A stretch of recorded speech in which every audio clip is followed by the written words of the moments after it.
I worked night shift as a palliative care RN in a very big, very old nursing home. It's important to note that this home and the religious organization that ran it are currently part of the Royal Inquiry into the institutional response to the abuse of children. The nurses that had worked there for 30 plus years used to delight in telling younger staff that when it was used as a children's home, they used to bury children that died in the rose garden. This old rose garden was apparently under a newer wing of the home. At least 4 times in my 2 years of working there, we would have elderly, close to death patients wake, totally lucid in the dead of the night, and ask us, "Please tell the little girl to get out of my room."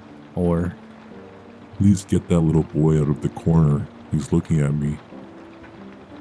being in this huge, dark, old, creepy building that had a very awful history, and then that happening? F that, I would never do my rounds alone when it happened. It was terrifying. It made my blood run cold, and I'd get a friend to work with me the rest of the night. I was not the only person this happened to either. It was a regular occurrence.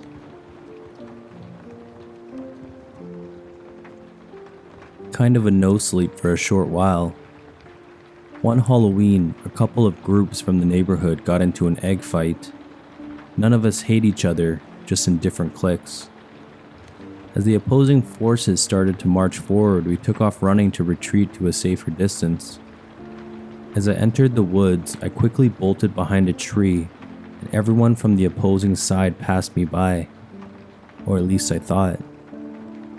Apparently, Bill got caught by a branch and was trying to free himself. I got from behind the tree to give him a hand since he was having a hard time. Right as I got to him, he looked up and our eyes locked. He had a true look of horror in his eyes. I asked him if he needed some help, and he muttered very lowly, "Yeah, sure." So we got him loose and I ran off to rejoin the fight. Next day in school, someone walked up and said, "Is what Bill said true?" Being a smartass, "Yup," and walked off. Then it happened a second time, then a third, and fourth. I responded yup each time. I'd be lying if I didn't say that I was curious as to what they were talking about, but I just played along since everyone asked it the same way, as if they were finding out that ghosts really do exist. So at lunch, I see Bill walk up and say, "Hey Bill, I have a question."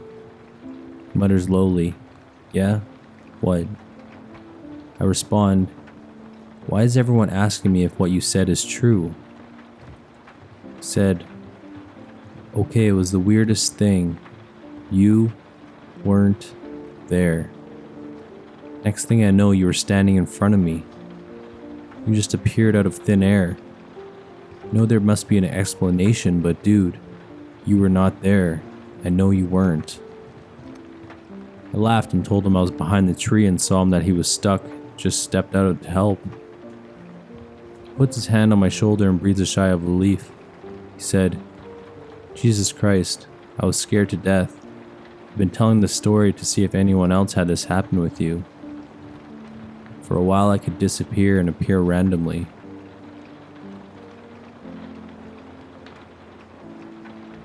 So, this happened last summer. 2 summers ago now. We have an old Mercury Grand Marquis that my dad would wanted to buy for years. The owner would never sell it, even though it was just left sitting there. After he died, his daughter sold it to us for pretty cheap because she knew how bad my dad wanted it. So, one day, I had to drive it to my friend's house on a rainy day to play some Smash Bros. I left at 10 that night and it had stopped raining. I had to drive my friend home.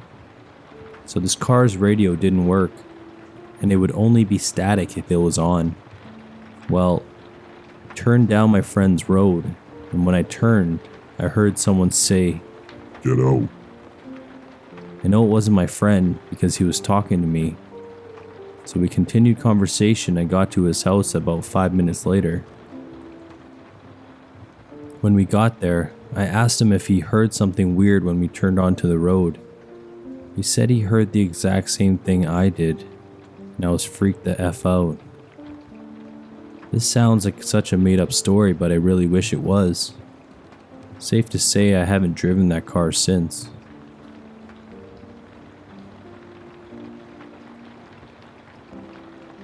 I still have fresh memories of this. When I was very young, about 3 or 4, I remember having a friend named Allie.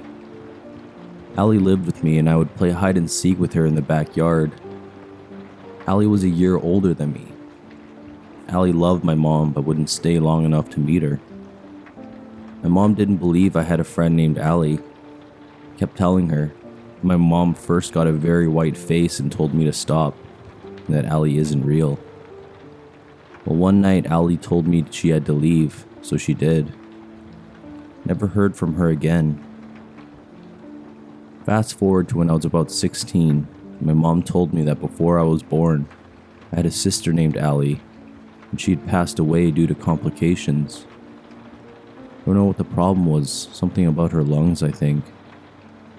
My mom tells me that it was probably all a coincidence since a divorce was going on during that time and I wanted a friend. But I still remember everything about Allie. I refuse to believe it was all pretend.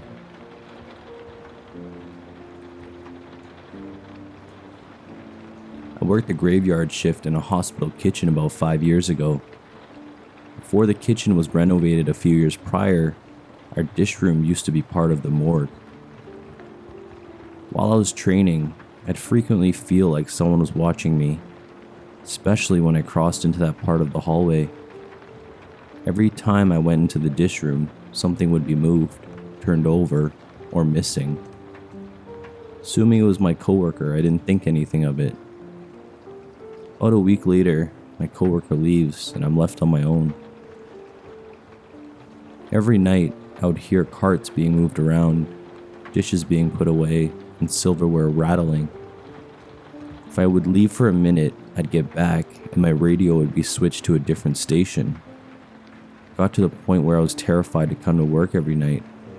I called my old coworker, told her what was going on, and she very calmly said, "Oh yeah, I forgot to tell you about George." Apparently George was a nurse and a medical examiner who had a stroke and died while at work. He was in his 50s, I was told. From then on, everything actually went quite well. I introduced myself to George, asked him to please keep it down. As long as I said hi to him as soon as I started work, he didn't seem to want to bother me anymore.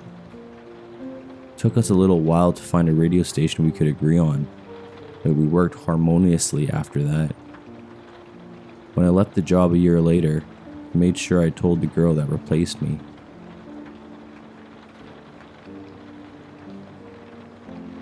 I grew up in a very haunted house. My parents still live there. Here are a few stories. My room is annexed off another room. Essentially, you walk up the steps, go straight down the hallway to the door facing you, walk through that room to get into mine. None of the dogs or cats that we have will go into my room. One would occasionally peek in and immediately leave. The rest just avoid it completely. In the room before my room, the one at the end of the hall, you can hear someone walk up the steps, walk across the hall, and watch the doorknob turn and the door open. No one is ever there. This happens that someone witnesses probably once a month. One night I came home around 2 a.m. I was pouring myself a glass of iced tea when someone plain as day sneezed right next to me. I immediately noped the fuck out and left. I got bitched at the next day for leaving the refrigerator open. Do not give a single F, sorry mom. My brother, his friend, and I were sitting at my kitchen table playing cards. The back screen door opens, then the inside door opens. My brother and I are like, "Oh hey Sam, come on in." My dad calls the ghost Sam, no idea why. I got up to shut the door, but the deadbolt was out. I had to unlock the door to shut it. My brother's friend immediately left and never came back to her house. upstairs toilet flushes by itself on occasion. If I'm home alone, the stove will turn on to heat the kettle. I'm alerted by the whistling. This has happened 4 different occasions. I believe it is my grandmother effing with me. She would do that. I also smell her on occasion. When I was 8, I was swimming by myself in the pool. Probably not the best parenting by today's standards. My parents have way too much trust and faith in us. Anyway, Shadow Man walks in between 2 trees, about 25 feet. I just stared as it walked like Bigfoot. My mom has also seen several shadow people in the yard and more commonly on the basement steps. When I was little, I was petrified of my room, and I would make up every excuse to stay in my parents' room. My dad used to work nights, so I would sleep in bed with my mom. One night, I woke up and saw a little girl standing in the corner looking out the window. I screamed and she was gone. It scared the shit out of my mom. She believed me because she didn't think I was capable of screaming and shaking like that had I just been faking. Both of my brothers have heard the girl laugh. We have all heard what sounds like people talking in the other room, music playing, and people walking around. We all sleep with our TVs on to drown out the noise. Sometimes I think, fuck, maybe someone broke in. But I've learned that if the dogs aren't barking, don't worry about it. A lot of my friends have gotten creeped out with that feeling that someone is watching you. I still get it, but I've gotten used to it. I personally think the ghosts are there to protect us. There were several times the house should have been burnt down. It's an incredibly old house with very old electrical that had burned through the walls in spots. Small wooden slats that make up the walls behind the drywall burn in like 0.2 seconds. We've renovated a few rooms and replaced the insulation and removed the slats. We used them as tinder in the outdoor fireplace. We also found old medicine bottles in the walls when we renovated the kitchen.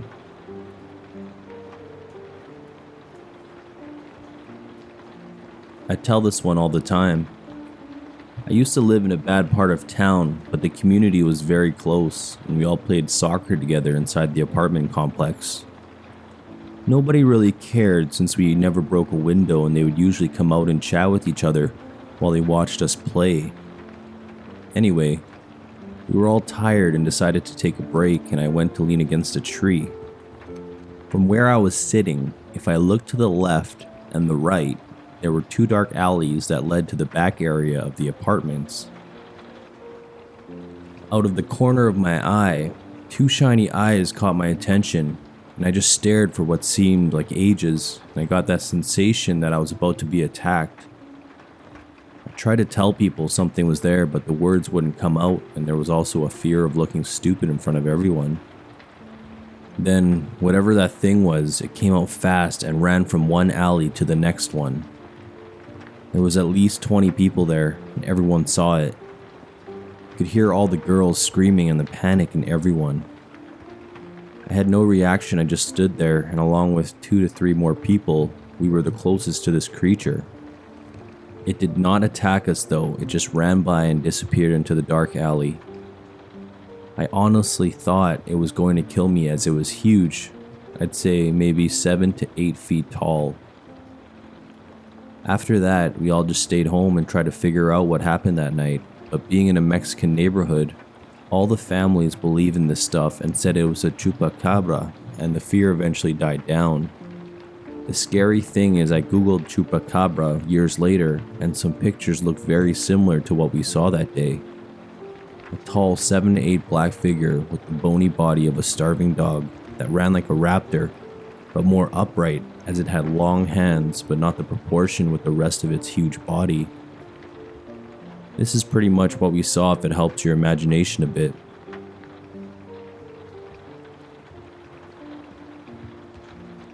One night, I just couldn't sleep.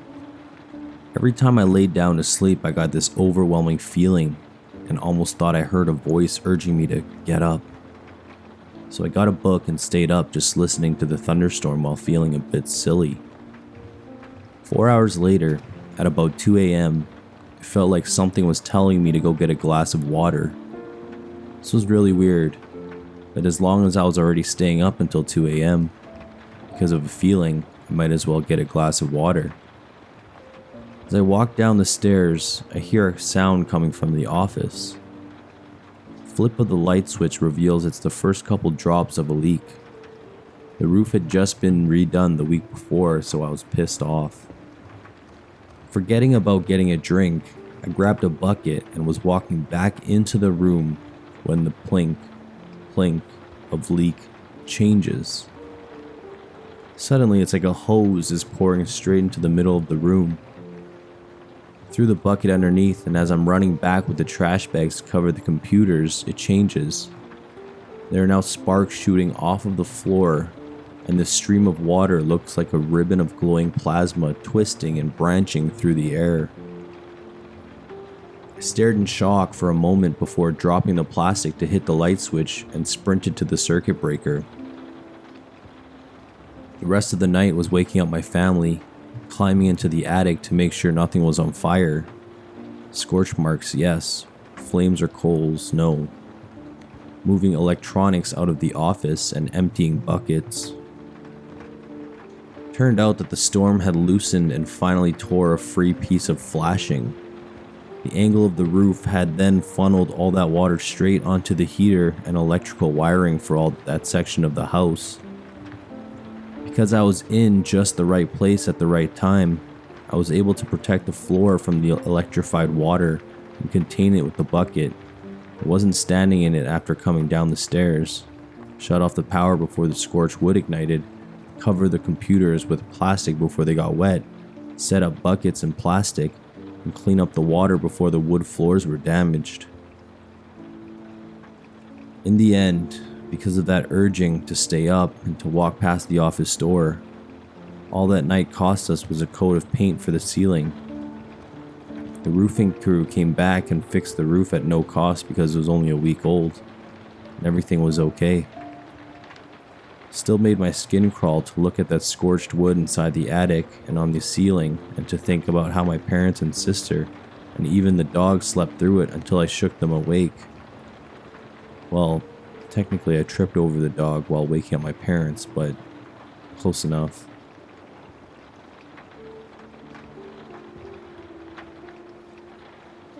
My dad used to visit clients who lived in a creepy, isolated farmhouse. People claimed to have seen ghosts and spirits around the farm since the 1850s, and the owners of the house joke about it frequently. On one visit to his clients, they sat in an empty room around a desk. Now this room was literally empty apart from the desk. No bookshelves, no furniture. We were discussing the area when my dad brings up the ghost spotted in the farm. The client tells him about a middle-aged man who died here 60 years ago. 10 to 20 minutes go on, and they go into more business-related stuff. And literally out of nowhere drops an obituary. Freshly cut obituary. My dad caught it out of thin air and inspected it. It belonged to that very man they were discussing earlier. And to clarify, there was nothing in the room for it to fall from. I even have a picture my dad sent me of the obituary. I will try my best to find it if you guys want me to.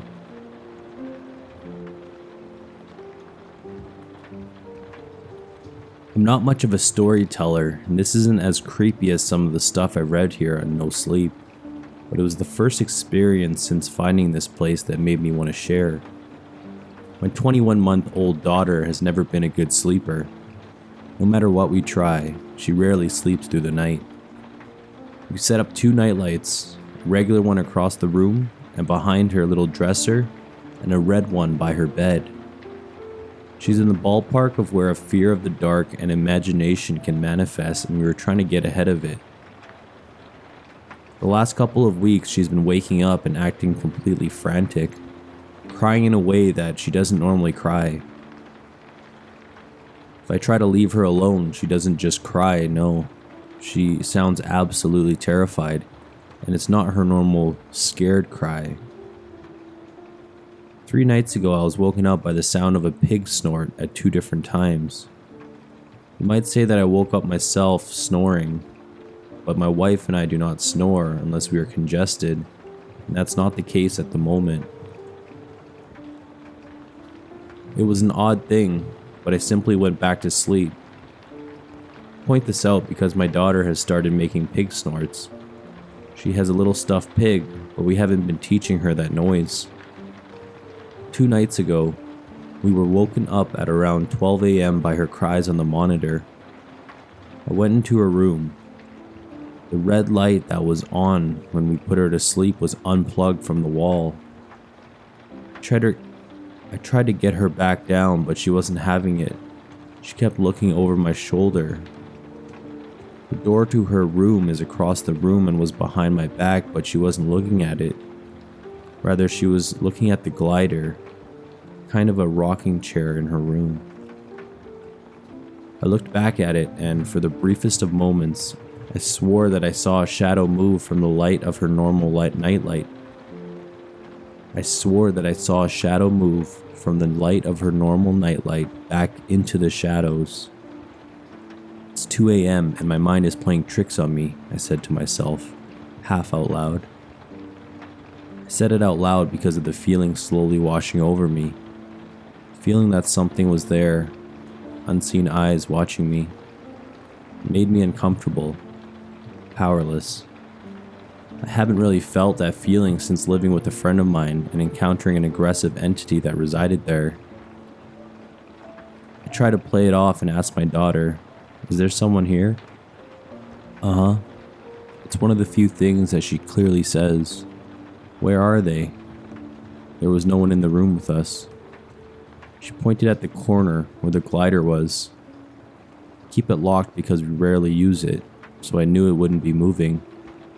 I still looked in that direction. "There's no one there, sweetie. Are you sure?" I was hoping she'd shake her head no. "Uh-huh." Okie doke. Put her head down on Daddy's shoulder. I was patting her back, half to comfort her and half to comfort me. She patted my shoulder back. She put her head down and we swayed a few minutes, but she wasn't closing her eyes. She was watching the glider. I waited a few more minutes and asked, "Is someone still here?" "Uh-huh." "Where are they?" She pointed to the same place. This time something caught my eye that I completely overlooked before. Her stuffed pig was on the floor next to the glider. She looked absolutely terrified. She slept with us that night. Last night, she cried, but she wasn't pacing in her crib. I went in to check on her and the red light was again unplugged. I rubbed her back and told her everything would be okay. She fell back asleep. She does make the cutest content noises when she's sleeping well. Well, I thought she was sleeping well. I went to leave the room and she started crying. She was fidgeting, which was abnormal for her. She's normally a fairly still sleeper like I am. She was sleeping on her stomach, which was normal, but she was keeping her hands tucked under her body. Normally she sleeps with them out like a typical toddler or baby sleeps when on their belly. Moved her arm out and she quickly tucked it back in. We did this back and forth thing with me rubbing her back, walking away, and her waking up for about 20 minutes. Started to walk away for the last time, so certain she was asleep. "Dada?" I turned to see her pointing at the glider, which was illuminated by the nightlight. Nothing was there, but the lever was in the unlocked position. I started to get lightheaded and my chest started to tighten. My legs felt like lead. I started to hear a distinct buzzing sound in my head. Maybe it was fear. Maybe it was adrenaline. Maybe it was something that I have no idea about. I willed myself to move, grabbed my daughter, and took her into our room. Needless to say, I didn't get to sleep much that night. We ended up selling the glider to clear up some space in her room. Once we sold that, however, my daughter started sleeping in her room. After most of her life sleeping in our bed and then on a pallet on our floor, it took 3 nights for her to sleep in her room. Was it all the glider? Probably not, but that's a strange bit of coincidence.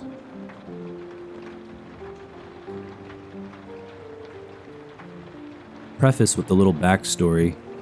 About 3 years ago, I moved from my old childhood and family house to a new home where we currently live.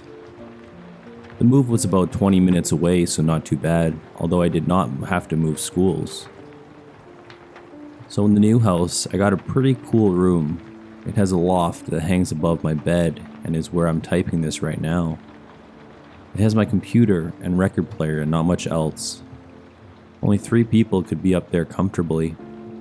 It hangs about half over my bed 6 feet down, and across from my loft and my bed is a large window overlooking the street and the empty property lot across the street. I never open the curtains or the windows because it hits direct sunlight and is just too damn bright. So when we moved here, our next door neighbor is also the guy that owns the neighborhood and built the house as well. When we finally settled in and hung out with their family for a while, they opened up and told us some stuff about what happened when our house was being built. They said that a random dark car with tinted windows would come by some days and just watch them build for hours. If they ever approached the car thinking it was just us looking, the car would zoom away. We were concerned but not scared in any way at this point, so not much else came of it and we went about life as usual. A few weeks later, our neighbor has another story to tell us. This time he is freaked out himself just telling it. He told us that within the past few nights, things have gone missing from his garage. As a builder, he tends to have a lot of tools lying around, so he didn't notice at first, but then bigger things started vanishing like propane tanks and even a table saw. The final straw and the scariest part was that his gun was missing. But the gun wasn't out by the tools. It was in his locked basement's gun safe with a security system guarded house. His spouse and kids were away on a trip, so it was only him home. The next night he decided to stay up and see if he could find anything. He said that same car that watched him build our house pulled up to his home around 3 a.m. that night. A very average sized man got out, and when my neighbor opened his front door holding a baseball bat, the man very calmly got back in his car and drove away slowly. He said it was like the man was expecting him. So at this point our family is freaked out, but it didn't stop there. Of course it couldn't. A week later our neighbor called us frantically and told us that outside the entrance to the neighborhood was a duffel bag full of all the small tools the person had taken, and the gun. A note was attached that read, "I wasn't finished with them." Okay, what the fuck? At this point, we're terrified. So terrified, within the next month we had a security system installed. Nothing came of these events for the next few months. All of the above happened around last February. That November, of course, it had to escalate again and scare us all.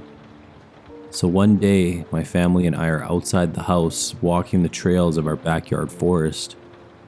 We own about 4 acres of land, so it's nice sometimes to walk back there. I run ahead myself to catch up with our dog who had probably found an animal. When I reach him, he is barking past the tree line barely to where you cannot see anymore. And there is a figure of a man just standing there staring in our direction. Try to study the figure as quickly as I could so if shit ever happened again, I could make sure it's him. It was a man, normal height and weighted man, with no facial hair and an abnormally large nose. No glasses, very short hair, was wearing black jeans and a black jacket. That's all I could get, before he just casually walked away like he didn't see me terrified. I ran back to my family to tell them and to have them come with me because I sure as hell wasn't about to go after this dude myself. Not a trace. So the reason I told you about my room in the beginning sets up the last part of the story. One day in December, very similar to today, I was on Reddit and TeamSpeak with some friends. And all of a sudden, a very silent thud came from my window. Mind you, it's 2 a.m. and everyone in my home is asleep. I go down my ladder of my loft to the window and gingerly peel back the curtain to see the same fucking dude across the street in the empty lot. I nearly shit myself. He sees me in my window, and his response? Walk away slowly into the woods, keeping eye contact with me until he is no longer seen.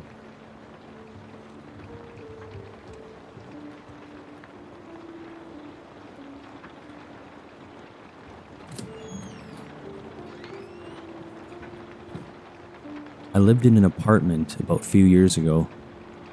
4 units upstairs, 4 units downstairs. I lived upstairs, and the apartment below me was vacant. I kept hearing footsteps throughout the apartment, and I knew I shouldn't have. Nobody was downstairs. I asked someone to come over and listen just to see if I was crazy. Maybe I'm just hearing other apartments since it's empty downstairs and everything is echoing. Wrong. I kept hearing the footsteps. This went on for a solid hour. Finally, I called the landlord and the police. Apparently, someone had broken in through the windows downstairs and was walking back and forth through the apartment with a knife. Horrifying.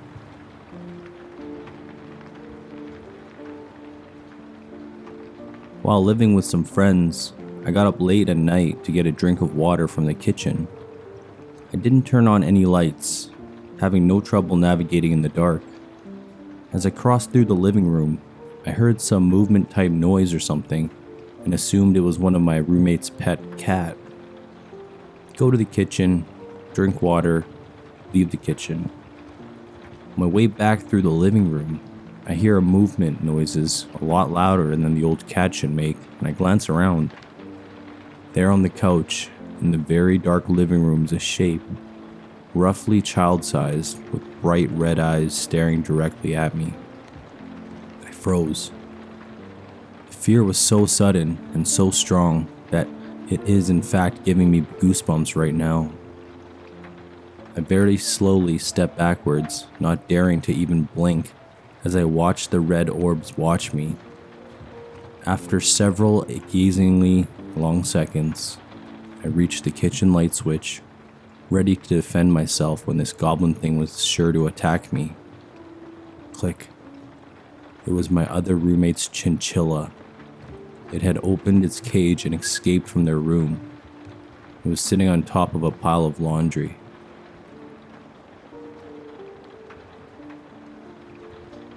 My bedroom is on the second floor of the house.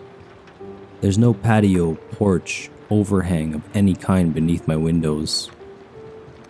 A couple of years ago, I was watching TV in bed around 2 a.m. Heard a louder than usual animal sound. Not uncommon to hear squirrels running around on the roof from time to time. Didn't think much of it.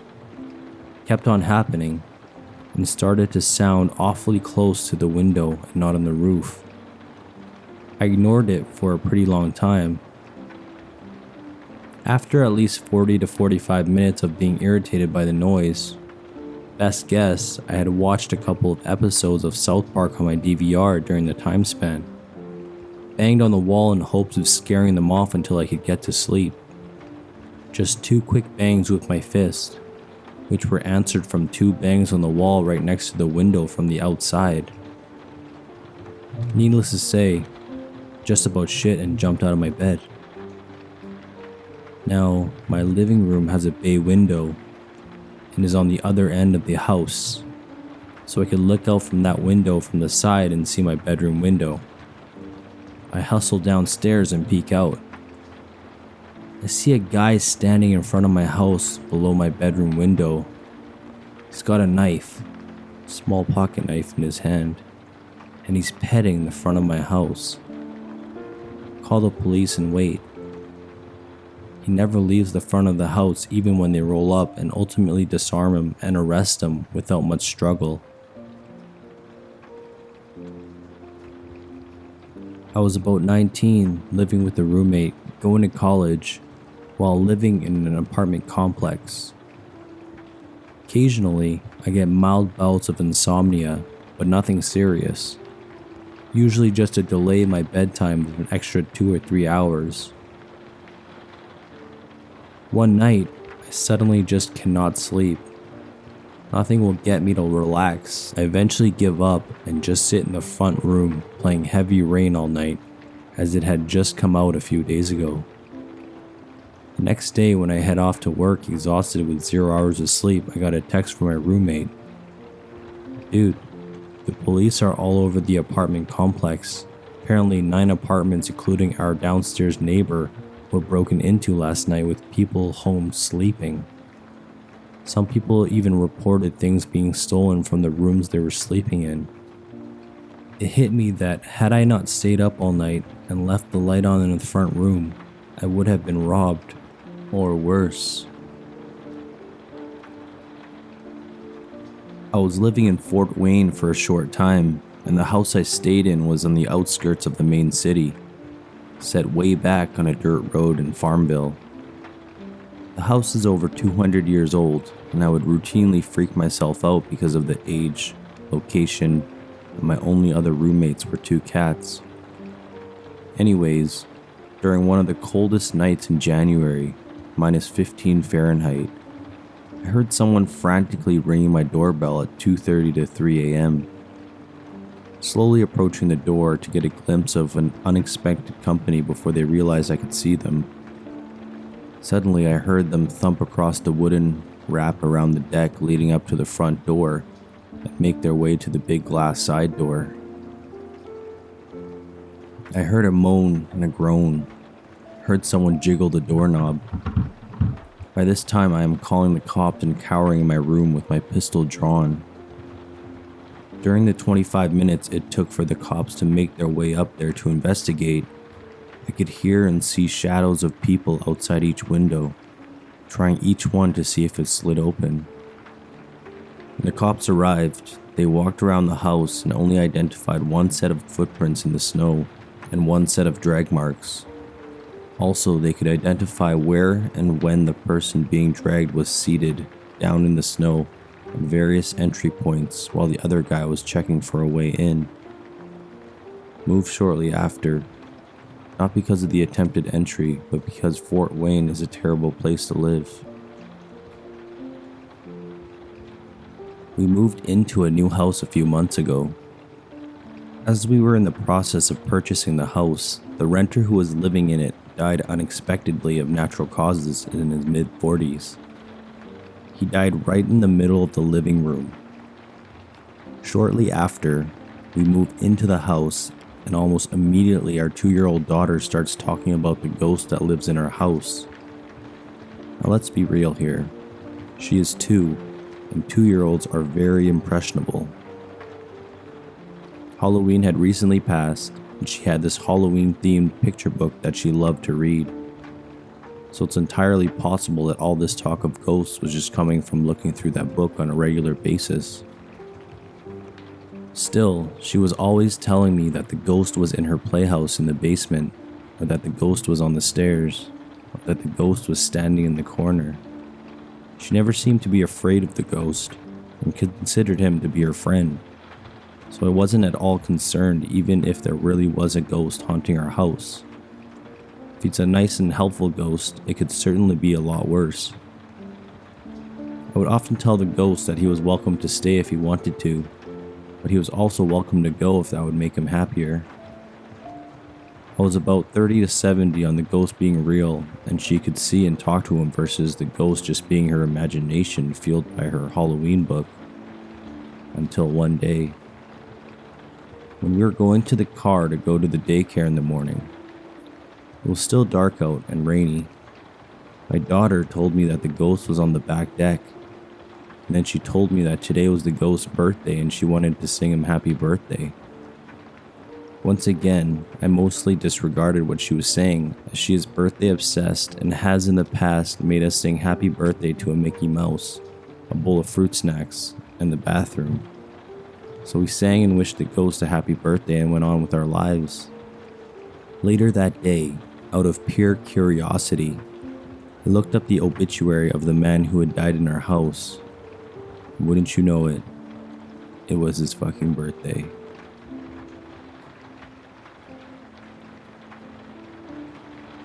I work in a small building with 3 wings, and my office is located in a little back hallway of one of the wings. I share the office with another girl, and it's usually pretty quiet. One evening, she and I were the only ones in our wing still there. We both heard a door loudly shut in the hallway. We were both a bit confused, and upon peeking out, I noticed nothing out of the ordinary. The next 2 weeks, I was staying really late to catch up on hours so I could have a winter break. I began noticing little noises in the hallway when I was positive nobody was in the building. It sounded like a shoe sliding on the floor. This happened a couple times. Earlier in the evenings, it would just be me and the janitor, and she started really getting spooked. She said she heard doors slamming in one of the wings even though everybody had left. We investigated one night to find that all of the doors were properly locked, but I noticed that the kitchen light was on, even though the door was locked. The janitor freaked out because she knew she'd turn off the light before locking the door. I also recalled the light being on a couple of nights when I was the only one there. Started to ask around if other people in the building had experienced anything weird like that. And one lady said some of her room decorations would have moved when she came back from the bathroom. Here's the one that really creeps me out. Another lady said that one day she noticed a footprint in the middle of her desk. It's that black material that shows skin prints really easily. To be honest, I'd rather it be paranormal stuff, because the idea that there's a person doing all this really creeps me out. This story is not mine, it's my grandfather's. Backstory. This takes place in West Virginia in the 20s. My grandpa is the youngest of 9 and his family is very poor. They all live in a 1-room house. My grandpa's sister suddenly got sick and quickly fell into a coma. He said she had a fever and would shake and even sit up in the middle of the night, even though she was not conscious. She got progressively worse over the next few days and needed some sort of help. My grandpa and his oldest sister Glenna stayed behind while the rest of the family went to the neighbor's house 10 miles down the road for some food and medicine. As soon as the family got home that night, their mom went to the sister's bed and started to put a cold cloth on her head. Immediately, her eyes flew open for the first time in days. She looked at her mother right in the eyes and said, "The Lord wants Glenna." She fell back and twitched before going back into unconsciousness. The next morning, Glenna and the sister had died. The younger sister died from fever, and Glenna died from unknown causes.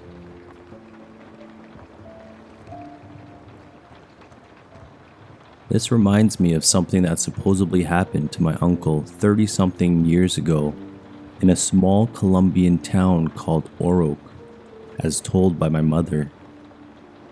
It's an unbelievable story to the point that I really doubt its occurrence. This uncle, like all my uncles save 2, was a doctor. At the time, he was the equivalent of a general practitioner, although he later became a pediatrician.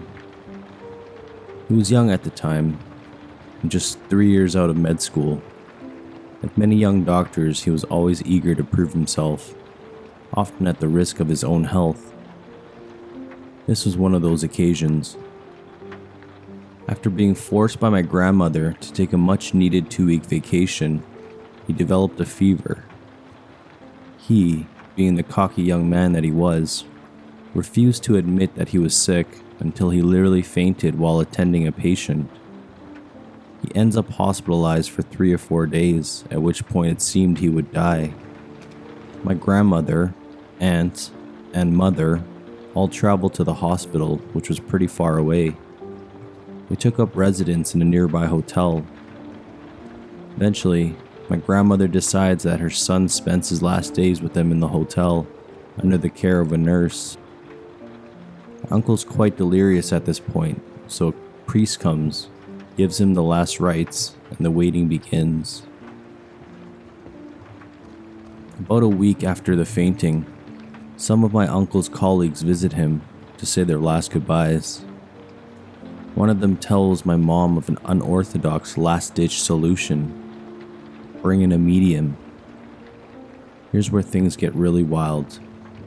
This medium, who may have been a practitioner of the cult of Maria Leonza, was a middle-aged woman who supposedly could channel the spirit of a famous Venezuelan doctor and saint named Jose Gregorio Hernandez, who died in 1919. There were certain things she would need to summon the saint, including a stipulation to leave her alone with the patient, a notepad with a pen, and certain local plants which were to be collected by her assistant. My grandmother and her daughters were desperate at this point, so they agreed.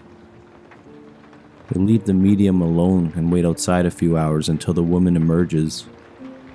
My mother claims that she could hear the voice of an older man murmuring from the inside of a room. The medium comes out and gives them the notepad with a set of instructions. The instructions were for what I suppose could be called a herbal potion. She took no money and left after eating a nice meal paid for my family. Meanwhile, her assistant prepared the potion, which was to be given to my uncle every 4 hours. Although it took another week, my uncle eventually recovered for the most part, only losing sight in his left eye. He was fired from the hospital he worked at for working with a fever, at which point he left for the capital, Bogota, and began his specialization in pediatric medicine. His brothers, at this point already established doctors, helped him find a new job despite his incredibly irresponsible actions. Note, I am not in any way defending what they did. He was retired a few years ago. Is this story true? I have no clue, as I didn't even exist. Even as a child, this story seems extremely unlikely, but there's always something in the way my mom told it that always creeped me out. Like I said before, it's an unbelievable story, the type of story that you'd just start laughing at if you saw it on a late night television. No, I am not lying. I did not just make that story up 5 minutes ago. It's something that my mother has told me a few times since I was a child, and consistently as well. Did she make it up? Maybe, but I sure as hell didn't think that's for sure.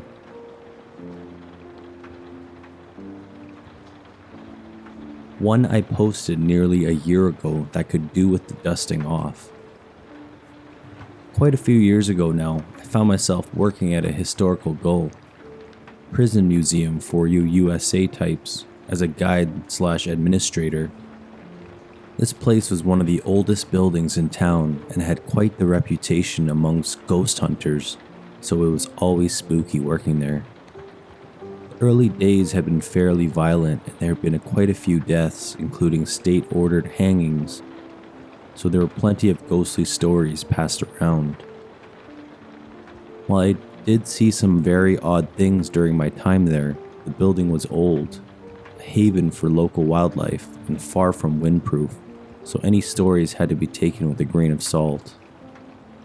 We also had several dozen mannequins set up in traditional poses, a few gathered in the courtyard, some in the cells, and it was always fun to hear the gasp from tourists when they saw the first one looming in the hallway. Now to the story. As this was primarily a tourist town, the winter months were quite quiet, and I could go hours without seeing another person. One day I had lucked out and managed to get a late closing one night and an early morning opening the next day. Both closing and opening required a torch as it was pitch black at this time of the year, and lights were not installed throughout the entire complex. I only had one tourist the entire day, so to defeat boredom, I decided to take one of the surplus mannequins from the storeroom and dress them in some early convict ladies' garb and set them up in the kitchen in the ladies' wing. I decided I would set them up facing away from the door, holding a bowl in one arm and an egg beater in the other. I made sure everything was very sturdy and closed up the kitchen for the night. Next morning, I arrived at 6 a.m. to open up and was making my way through the complex when I heard something strange. The room I was in shared a wall with the kitchens, and there was an odd scraping noise coming from the other side of the wall as I stood there listening in the dark. Stopped, started again, then intensified, accompanied by a tapping noise. A little freaked out, I continued around the building. It was set up in a circular shape with rooms on the inside, making my way slowly towards the kitchens. As I stood outside the door, I could hear this irregular noise quite clearly and decided to use the sliding hatch on the door to look into the room first. The mannequin was moving, not just moving slightly, but quite visibly tapping one foot up and down as it slowly turned the egg beater, its arms raising and lowering. As my eyes adjusted to the dark, my brain started to process what I was seeing. Whether possession or poltergeist, I was not sticking around for this thing to turn around. I slammed that hatch closed and hightailed it back the way I came, not stopping until I reached the main office, where I promptly bolted the door and turned on every light I could find. At around 10 a.m., we had our first tourist come through the doors. I'd convinced myself by this point that surely what I had seen had been some sort of hallucination. I must have heard the building settling and my brain filled in the rest. It was dark after all. Knowing I would have to open the kitchen for the tourists to pass through, I hung the "back in 5 minutes" sign on the front desk and snuck quietly towards the kitchen door. Slowly opened the hatch and peered in to see the mannequin standing in the same position that I had left it, not moving. With everything back to normal, I breathed a very deep sigh of relief and opened the door. The second I opened the door, the mannequin began to mix the egg beater, frantically tapping its foot. I have never been more terrified than at the moment. It was broad daylight. Couldn't convince myself nothing was happening this time. It was happening right in front of me. I was alone in a goal and with a possessed mannequin, and I was the only authority figure with an innocent member of the public soon to be coming through this very room. What the hell was I supposed to do in this situation? I remember thinking, it's only plaster and paper mache. Just kill it. Smash it quickly, run like hell, and never come back. As I picked up a meat mallet and walked, extremely hesitantly, towards the thing. As I got closer, it began moving quicker until I was within reaching distance. Fully expecting this thing to turn around and bury the egg beater in my chest, I grabbed a hold of its arm only to have the mannequin erupt into a terrible, croaking, hissing noise. I near crapped myself at this point. Something about the hissing sounded surprisingly familiar. Gaining some composure, I looked into the bowl the mannequin was holding in its other arm. Looking up at me, with its head stuck firmly between the beaters, was a king skink, about 40 centimeters long. Took my hand off the mannequin's arm and the skink began to run. Stuck as it was, it ran around in circles in the bottom of the bowl, which turned the beater attached to the mannequin's arm, which proceeded to move up and down and cause the whole thing to vibrate, tapping its foot on the ground. 5 minutes later, I was letting the poor guy go in the courtyard while still giggling hysterically to myself, and by the end of that day, that mannequin was packed up and back in storage, just in case.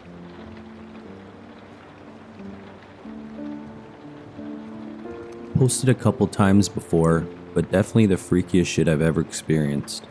This happened my senior year of college, Christmas break of 2016. I worked for a professor that asked me to house and dog sit for him while he was out of town to see the bowl game that we were in. He was gone for 3 days and had a huge piece of land in the middle of nowhere. I invited my girlfriend at the time. He had horses and fishing and a gator to ride around on, etc. So the first 2 nights went down with no incident, but the last night, his little floofy dog is having a fit. She keeps barking at the back door. At first we blow it off, but decide to lock the dog inside in case of a coyote or something. After a while, we start to get a little creeped out. Keeps saying it's probably an animal and we'll be fine. My girlfriend, not too bright, wants to go investigate and see what's outside, so I lock the door behind her. Just kidding. She goes outside and says she saw something small and gray, probably a coyote, and it ran off. So, just an animal, no worries. But by this time we're pretty spooked. The dog now starts barking at the window on the other side of the house. We're still trying to ignore it, but a little worried. We decide to get into bed. Awkward silence. And then I hear it. Sounds like a young girl singing a soft, eerie lullaby. I don't say anything, hoping that my mind is playing tricks on me. Girlfriend says, "Let's get the F out of here." I say, "Why?" She says, "You didn't hear that little girl singing?" Okay, let's get the F out. And we got the F out. I even called someone to talk to me while we walked out to my car. Next morning, went to clean up the house and such. Most scared I've ever been. Ever. My paternal grandmother died when I was 6. I lived in New York. She lived in PA. I met her maybe twice. I was 6 years old, asleep in bed one night, and for whatever reason I woke up and walked into my parents' bedroom. Father had an easy chair in one corner for reading. I sat in the chair. On the opposite wall was my father's closet. It opened, and Grandma came out and stood about 6 feet away. "I just wanted to say goodbye," she said. Smiled, waved, and turned back and walked back into the closet, closing the door behind her. I went back to my room. About 2 hours later, about 6 a.m., the phone rings. It was a call from PA that Grandma Catherine had died in her sleep. My mother came to wake me up to tell me, and I said, "I know." "What do you mean?" "She came to say goodbye last night." She made me repeat the story 3 times, and then told me never, ever tell my father that story. And I never did.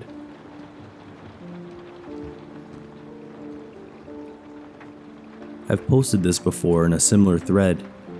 For reference, this happened a few months ago. Like most couples, my husband and I have a designated side of the bed. I sleep on the right and him on the left. My comfortable sleep position is laying on my left side and facing the window, away from him. He alternates between facing the bathroom door or me. One night a few weeks back, I'm fighting my sleep, laying on my left side per the norm, but I just can't get comfortable. My neck is sort of sore from laying on my left, so I turn over and face my husband. When I turn over, I'm not only faced with my husband's back, but with a large shadow standing over him. Immediately, the shadow stretches to me and somehow communicates for me to turn over. I remember thinking his face was contorted somehow, expressing malice, but I can't for the life of me remember what it looked like. Didn't hear a voice, but the communication was urgent and angry, like it wanted to hurt me. Without thinking, I turn back around and quickly fall asleep. To be honest, I'm not even sure if I was dreaming. The next morning, my husband and I wake up around the same time and go about our usual routine. I don't say anything because my husband doesn't like to talk about supernatural stuff or the like, which I felt it was. However, this morning is strange and he seems to be uncomfortable. After a lot of prodding, he finally admits he had an awful nightmare. He dreamt a demon was trying to make him do things while he was sleeping. Really evil shit, wouldn't elaborate. I woke up during this and the demon attacked me. I didn't tell my husband that I remember the same thing, only I wasn't sure if I was asleep. My buddies and I were camping in the woods in Yosemite, California. We were the only ones in the area, and we knew this because of the camping registry. We were quite literally the only ones in a 20-mile radius. Anyways, everything was great and normal, and our campsite was on the side of a lake.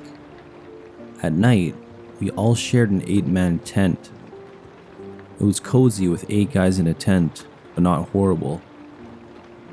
Anyways, at about 3 a.m. the first night, we were all suddenly awoken by one member of the group standing up in the tent and frantically opening the tent door. Poked his head out, began super frantically and nervously saying, "There's someone in our camp." Kept repeating it and sounded absolutely terrified. Needless to say, we were fucking horrified that someone might be in our camp because we knew that we were supposed to be alone. Everyone who had just been woken up was looking at each other with mortified looks on their faces. After about 15 seconds of saying that someone was in our camp, he laid back down like nothing had happened and slept. The motherfucker was sleepwalking. There was no one in the camp. It was hard to fall back asleep.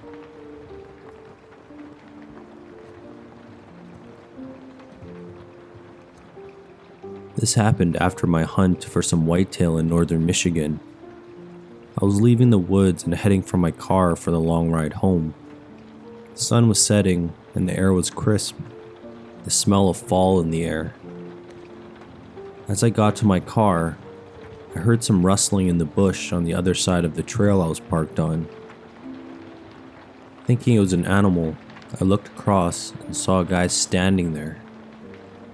He was slightly swaying from side to side. Not a drunk sway, but more of an impatient standing in line for a long time type of sway. I said, "Hey man, you lost?" He didn't answer, but he gave the creepiest smirk and tilted his head back slightly without taking his eyes off of me. Needless to say, I was creeped out. My guns made me feel protected, but as I loaded my pack and my shotgun in the car, I didn't take my eyes off of him, and he kept his locked on mine. He kept my 9mm on me in case he tried something. I was parked parallel to the trail, so when I got in the car I could still see him. I drove and checked my mirror. He was in the middle of the trail just walking in my direction. That was the creepiest day hunting I've ever had.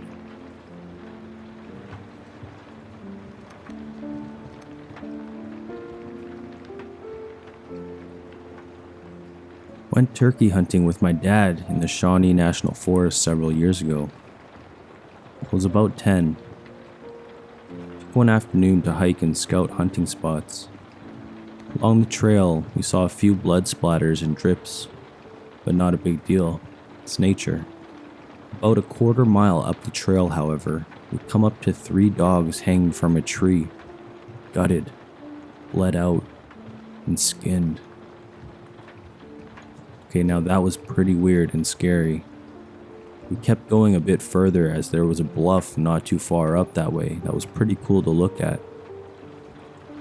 Come to the bluff, find weird symbols burned into the ground and on the sides of the rock wall. Candle wax absolutely everywhere and more blood all over the ground. By that time, my dad, whom I've never seen scared in my life, looked at me and said, "Let's go." We took off at a pretty quick pace back to the camp. The worst part is that we didn't leave the campsite, so that night, I laid awake in the camper freaking out at every sound I heard.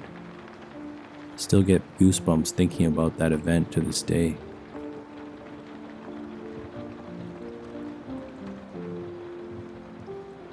I was at a lake in the woods, fishing with my 4-year-old kid and wife. There was nobody there except us. The lake was surrounded by a dense forest of trees, brush, and the like. We were about 50 yards from our vehicle, down a hill, at the bank with our poles resting in the water. The fishing was slow, so I decided to test out my new camera. So I walked around the general area while my wife sat with our child and tended with fishing poles. I walked up a hill from the bank and through the dense trees to the mouth of a clearing where all of a sudden I see 4 guys, approximately 20 yards away, just out there in the woods. They looked like a cross between grunge band members and deep woods hillbillies. I don't know how they were dirty and had unwashed looking raggedy hair and clothes. We were in the boondocks, so they just stood there looking at me for what seemed like a good solid 2 or 3 minutes. The look in this one's eyes of either desperation or malevolent intentions. I played it off and just focused my camera in a different direction. Then I noticed that one of them had somehow managed to move closer to where I was at, and I immediately felt really uneasy. I mean, why in the hell were these guys just out here so far in the middle of nowhere? No fishing poles, no hiking gear, nothing. The one that had moved closer to where I was at said out of the blue, "Hey, won't you come and take our picture?" Then he kinda half giggled, revealing rotted looking mouth. He had as much teeth as a jack-o'-lantern. Not to judge this, guy just looked very sketchy. I could definitely feel his intentions were not good. Kinda smiled back nervously and just kinda nodded and started making my way back to my family and the fishing spot. As I walked away, I heard one of the ones in the distance holler, "Hey man, come over here. We want you to take our picture." then heard the others laughing, and I noticed they were slowly making their way towards my direction. They were talking amongst themselves and lasting sinisterly. I could not make out what they were saying that good at this point, as I was casually but quickly leaving the area. I did make out a few comments like, "Yeah, I think he's alone." and another say, Nah, that's something. His car's over right that way. anyway. Finally made it back down to the bank and immediately told my wife to quickly start gathering our shit and head back to the car. She could tell by the sound of my voice and demeanor that something was wrong. We both half-heartedly packed up, grabbed the kid, and headed up the bank hill to where our vehicle was at. Still the only other people out there. Right as we got to the car, I noticed, and my wife saw for the first time what I was getting away from. They were in the distance coming out of the woods and heading right towards us. We threw our shit in the back, jumped in the car, and started heading out. I didn't want to worry my wife, but had the realization that there was only one way out of there. An old dirt road that meandered through the woods and passed near where they were at.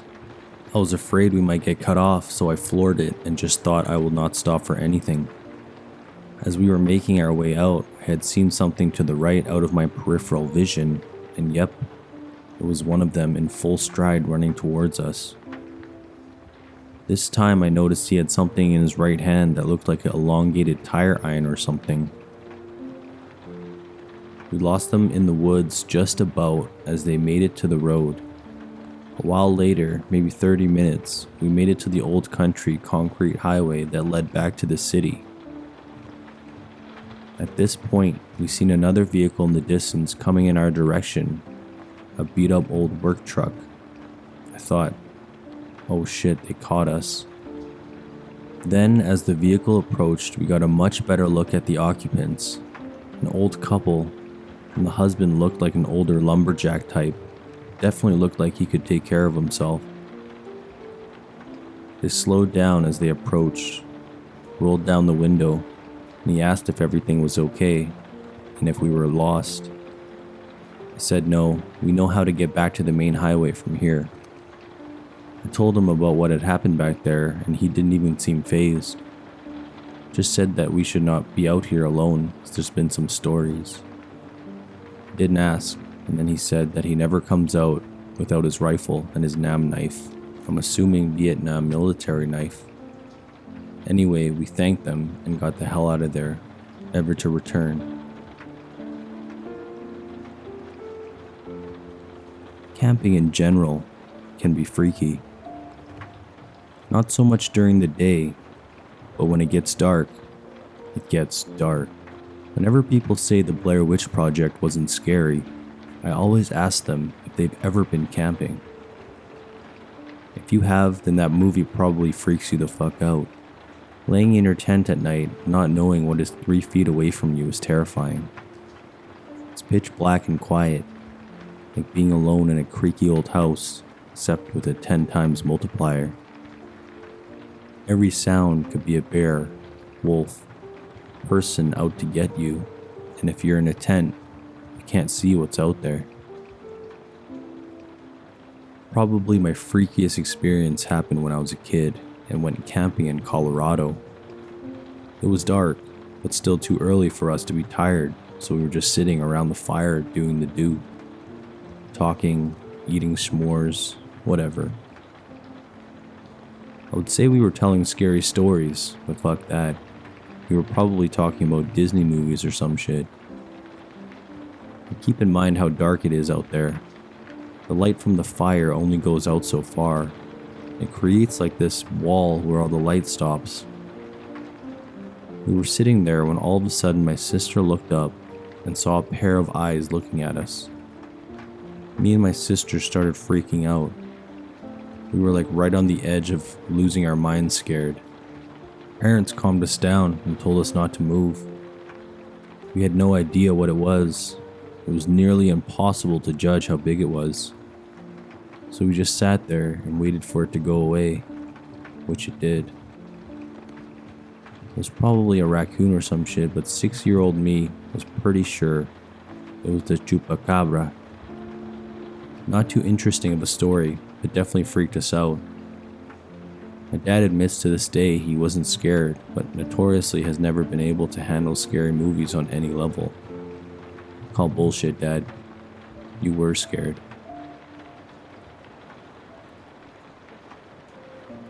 I was hiking the Appalachian Trail northbound in early August a few years ago, and I was a day out of Davenport Gap heading to Hot Springs, North Carolina. I don't remember the exact shelter I was at, but I know it was north of Max Patch. That time of year, there aren't many people on that trail. Other than a couple cars at Max Patch, I hadn't seen or spoken to any other person in a full day. I decided to end my hike for the day at about 7 p.m. so I could eat dinner and prepare for bed before dark. I was also filming a little diary of my hike as a gift from my sister. I ate, filmed, reloaded on my water, and hit the hay right as it got dark and the crickets came out.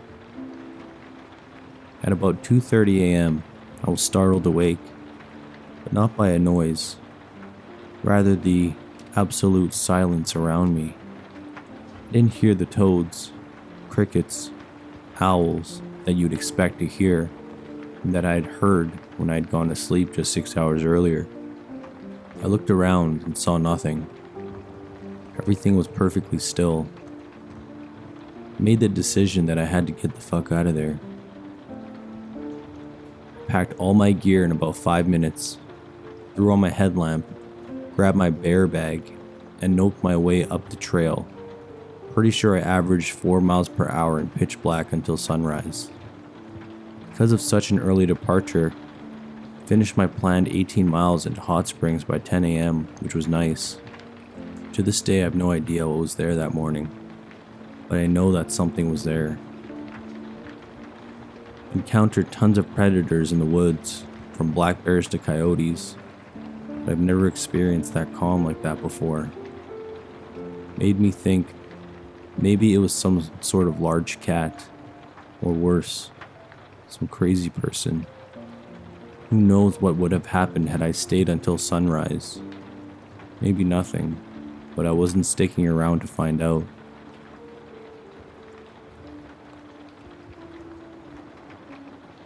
This one is not as good, but what the hell.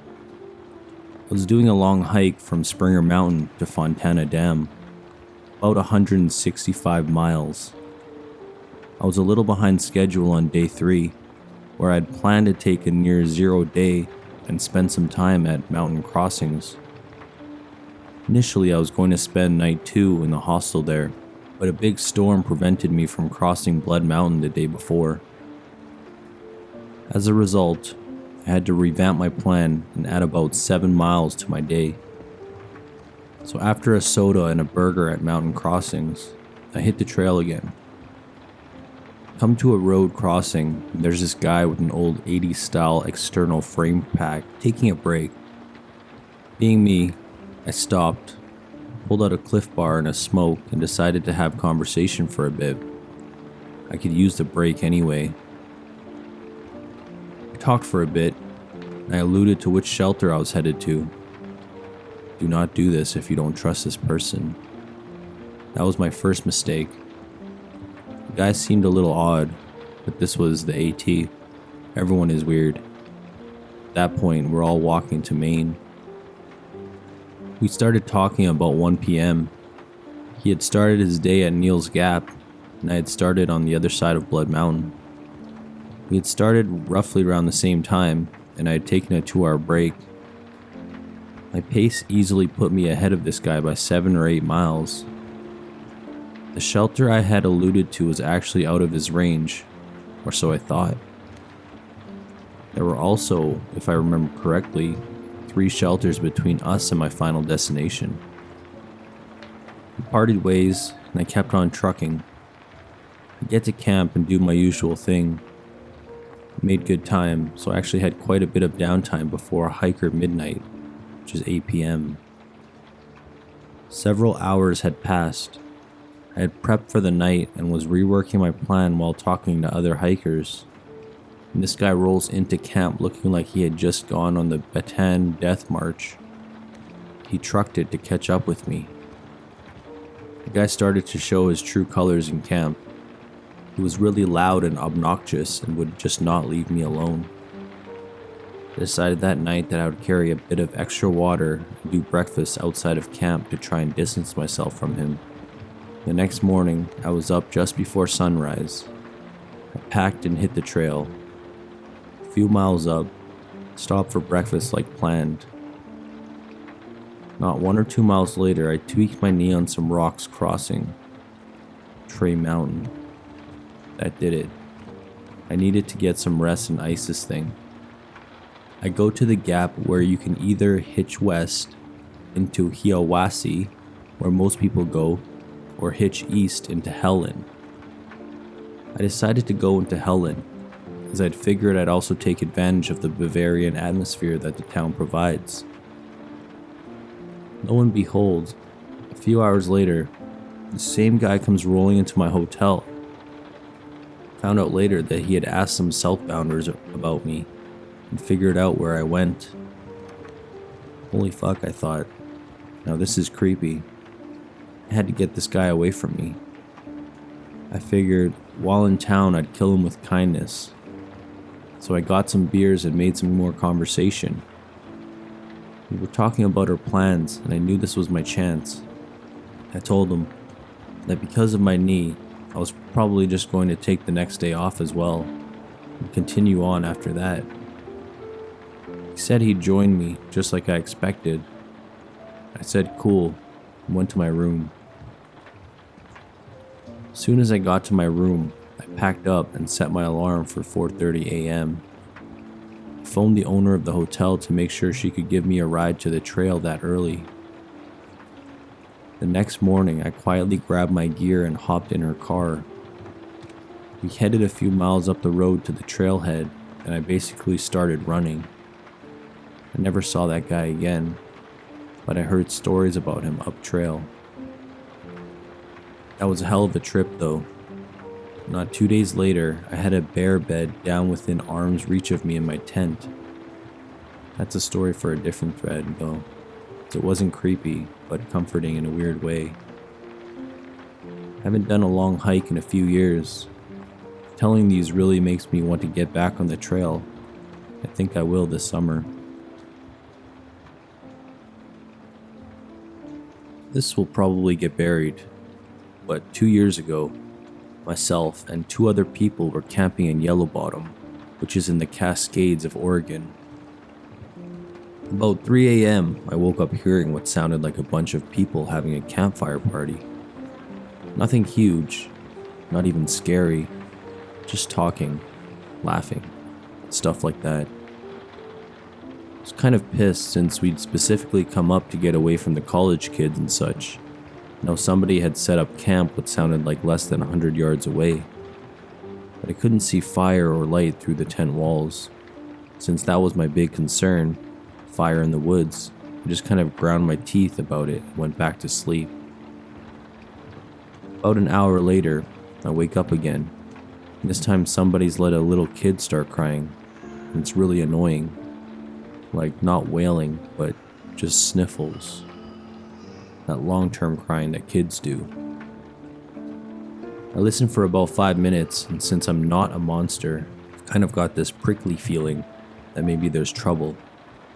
You know, little kid crying all alone, where the hell are its parents, etc.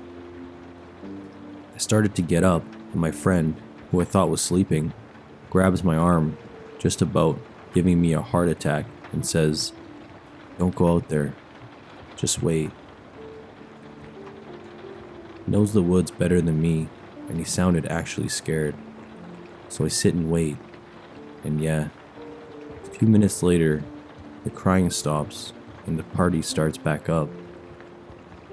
But the weird thing is, I can't really pinpoint now what direction the party is coming from, because I was trying to tell if maybe it was a group who had found the kid. Now they were all talking together, but I couldn't tell what direction it was from. The party went on for about another hour, just until dawn. Then all of a sudden, nothing. Like, cut off in the middle of a laugh silence. I was completely freaked out by then, and I think I might have made a noise when it just stopped like that. My friend, who hadn't even sat up the entire time, just said, "Stick Indians," and then rolled over, fell back asleep. I got up when the sun was finally completely up and made coffee and kind of looked around, but I'm not brave like that. It didn't go far. There was nothing. No campfire, no tents I could see through the trees, nothing. We packed up that day, and I asked him what a stick Indian was, and he wouldn't tell me. Had to come back and Google it. And even now I'm not sure if what's online is true or made up or what. But if you look it up, apparently it's some kind of Yaquina forest spirit that lures people out by making noises like crying babies or people having a party. And then, I don't know, eats them or something. So that's my creepy thing in the woods. I don't have any proof, but people who know the Pacific Northwest, it was way up Yellow Bottom, past the official camps, on the left-hand fork of the main road down the logging road and right by the river. Campsite with the huge fallen over dead trees. That one. Me? Never been back up there. No, sir. I was hunting a big field for whitetail. It was public land, and I decided not to set up a tree stand and just sit behind some heavy cover on the ground. Try to get to my spots well before sunup, so I'm not making noise at first light. And many deer start to move. Got to my spot at about 5 a.m. It was absolutely pitch black, and all I had was my headlamp. After I switched off my headlamp, it was quiet for about 30 seconds, when suddenly I heard a howl from my right side. It was clear the howl came from the edge of the field I was in, roughly 200 yards away. It sent shivers down my spine. About 30 seconds passed when I heard a second howl in the opposite direction, on the other end of the field, probably 200 yards the other way. At this point, I'm pretty freaked out, but I figure it's highly unlikely anything would attack me. Not much longer, and from directly behind me, somewhere in the thick of the woods, a third howl. Now feel surrounded. I'm terrified. I Truck was about 500 yards away to my left, along the edge of the woods in the field, down a narrow path that cuts right through the woods. I flicked on my headlamp, took the safety off my gun, equipped my hunting knife, and got the fuck out as fast as I could. I waited until the sun came up before I went back and actually hunted. I never saw a deer that entire weekend. I presume whatever was howling drove the deer out, and I don't blame the deer one bit. The entire experience was very scary, and I've done a lot of hunting, camping. I spent a ton of time in the woods both during the day and night, and nothing has ever freaked me out so bad. I do believe it was a wolf, not coyotes. The area doesn't hold a lot of wolves, but it is known to have some. I know the difference between a wolf and a coyote howl.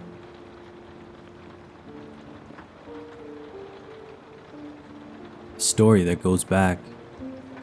Seen a Bigfoot in 6th grade camp. Snuck out one night because I was a little shit back then. Decided to go freak the girls out by jumping on the low roof. Was thinking about spying then, just to torment. But I seen a teacher doing a patrol, so I decided to revert course and head to the far side of the lake in the woods. Now this was May in Michigan, so the leaves just started coming out. Climbing a hill, and just as I make it over the top, I see a shadow move to my right, farther deep into the woods. It was also pitch black, and I could hear a storm coming in the distance over anything else, so I didn't hear it. I thought it might have been a fellow camper, so I called out to whatever it was. I'd grown up in the woods, so I had a little fear of anything. No response. Thought then it might have been a tree moving. Then I seen it move quicker than before away. You know that saying, curiosity kills the cat? That was no different for this enraged child I was. I decided to give chase to this mysterious thing. Follow the mass up over another hill, suddenly met by a huge gust front from the storm. Then came the gushing of rain. I was distracted by this for a second, but when I regained focus, the shadow was gone. I had to find it again, so I went wandering in the rain. Stumbled around for who knows how long until I was struck by a sickening feeling. I had no idea where I was or where camp was. I shit myself there and then. But that feeling could not compare to the complete bowel movement I was about to have. I decided, fuck the shadow, I need to get back in bed before wakey time. I took a direction and went with it. But then I could hear footsteps over the rain and wind behind me. That meant one of three things. This thing was huge, this thing was close, or both. Turns out it was the latter. I turned around, and for whatever reason, lightning struck close by, lighting up the woods. And there, 10 yards behind me, was an 8-foot-plus humanoid creature who was in mid-stride at me. After lightning subsided, I froze. Then I yelled, "What the f-?" But before I could get the rest of it out, it gave a roar, so loud and so close, I could feel its breath on my face. It took off the way it came from. I was left there with my newly baggy shorts. I was speechless and just ran towards the direction I was going before I erupted on the shore of the lake. I slipped back into camp unnoticed and into the bathroom and just broke down. Later I tried telling my friends, but they just thought I was joking. I was backpacking in Colorado years ago, near Crested Butte. It was late June, but was just unusually cold. One afternoon it clouded over like there was going to be a storm. Sure enough, there was. Thunder snowstorm. Anyway, one evening it was getting towards dark and I found an open cabin. Nothing was in it, just some bunks that were built into the walls, but no other furniture or signs of occupation. Set my tent nearby and just waited to see if anyone came to stay, but by dark it was still empty, and there were no roads. So I assumed it was vacant for the night. Put my sleeping bag down inside on the bunk and tried to get to sleep. I should mention at this point there was a gravel path outside, and just as I'm dozing off, I heard footsteps on the path. I sat up, turned on my flashlight, said hello. The footsteps stopped. I got up and looked around outside but didn't see anyone. Went back to my bag, thinking I'd mistaken the noise. Some minutes later, I hear the footsteps again. Now I'm really starting to freak and went out again, this time with my sheathed knife out in my hand. Again, nothing. Shitting bricks, but went back to bed. The next time I heard it, it sounded like it was inside, and I shot my flashlight in the direction of the sound in time to see a fairly large rat in the open, and it darted away. I walked over with the flashlight to where it had gone through a hole in the wall and discovered that it was insulated with styrofoam and that it had teeth marks in it. The rats chewing on the styrofoam was what was making the noise. I thought for sure I'd stumbled upon some crazy Unabomber's place. If you've gotten this far, I just want to say thank you so much for listening. Don't forget to hit that like and subscribe. Thanks, guys.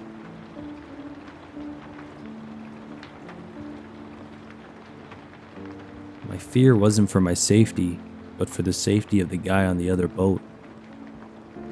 A few years back, my dad and I had just tied up as a nor'easter was rolling in.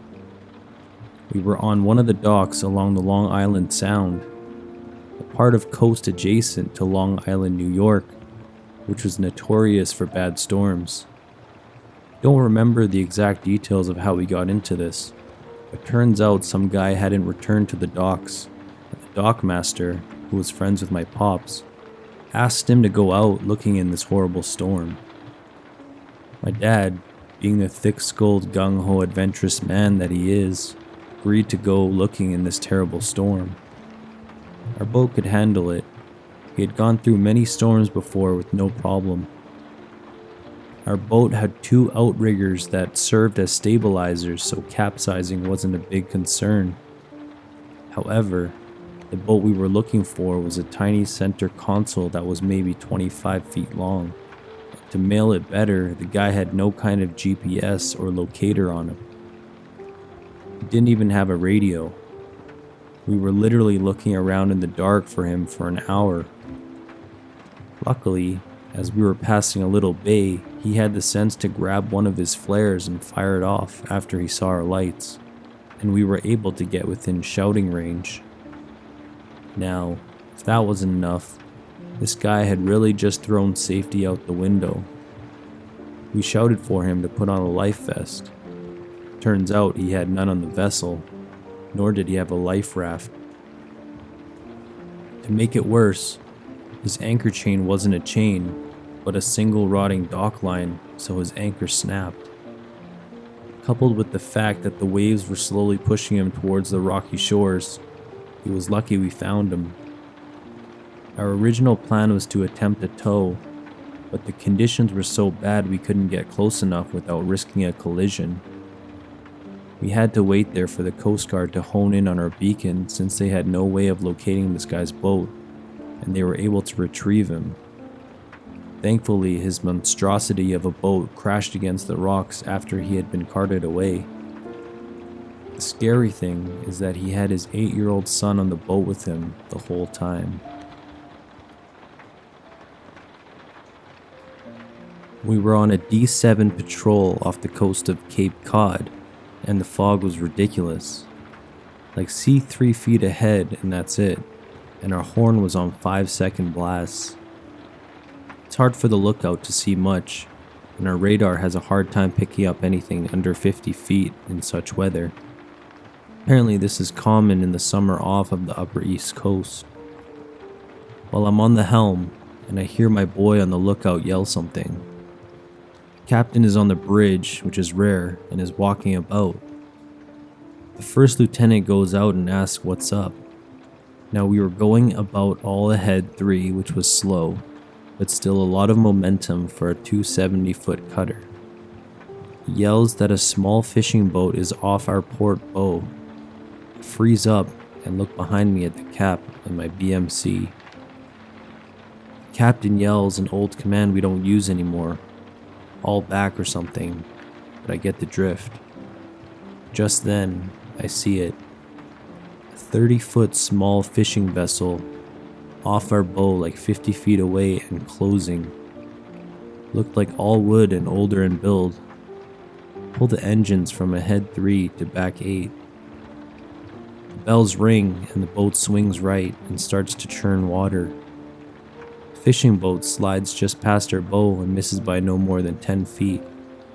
The captain was freaking the fuck out but put his hand on my shoulder and says, "You did good, kid," as he turns around and leaves. Rest of watch was kinda stressful, but wow, our steel hull would have obliterated them.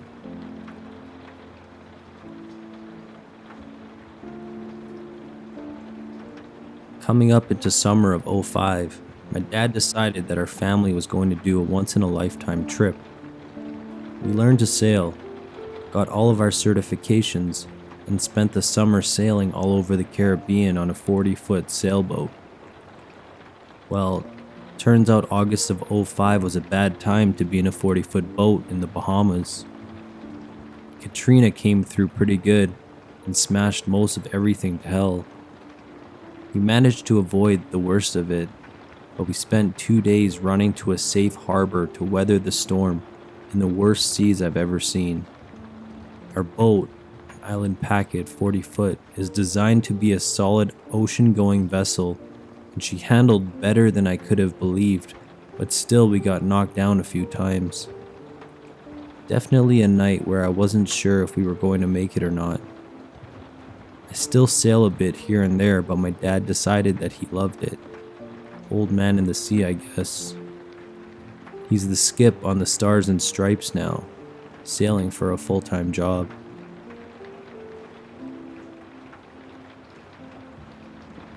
Not out at sea, but on a pretty wide section of the Mississippi River.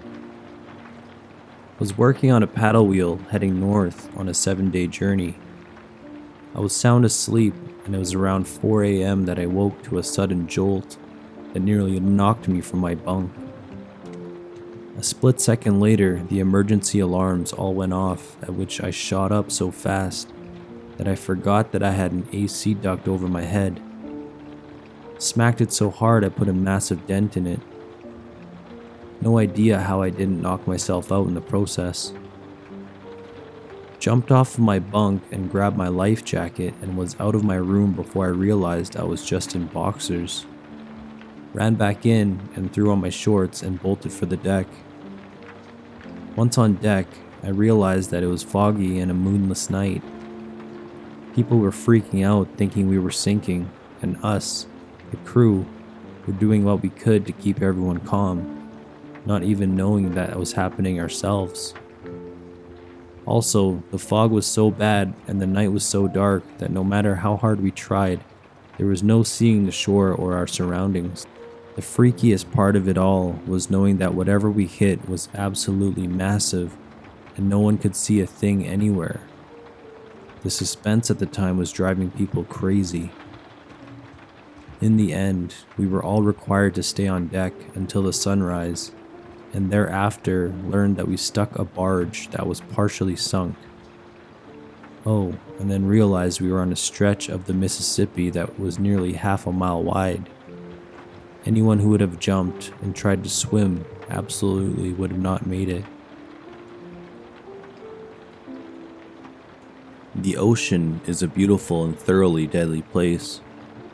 While serving aboard a Navy frigate and weathering a storm a ways off the coast of Nova Scotia, I saw lightning hit the top of a rogue wave that was looming 50 feet over the bow at that moment. It was beautiful, and the instant I saw it, I knew I would never see anything else like that, and I doubt that anyone ever captures a picture like what I saw. There were forks of lightning reaching down into that wave for dozens of feet. It was like looking at a brilliantly glowing mountain of emerald and jade. A brilliantly glowing mountain that was about to fall on you. The instant the lightning faded, the ship plowed into that wave, bow on, and the wave broke over the third level of superstructure, 3 stories up from the main deck. I was on that third level, and if not for a safety strap, I would have been lost. At that time, I had never seen such weather before.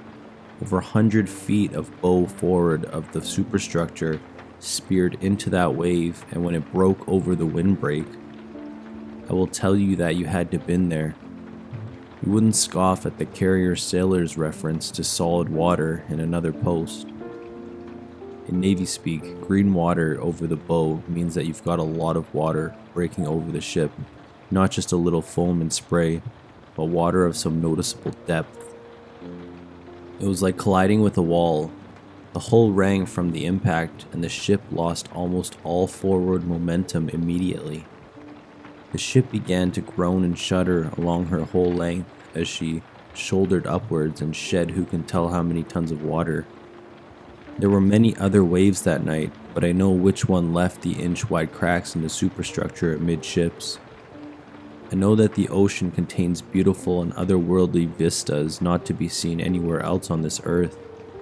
I know the ocean is utterly, utterly lethal.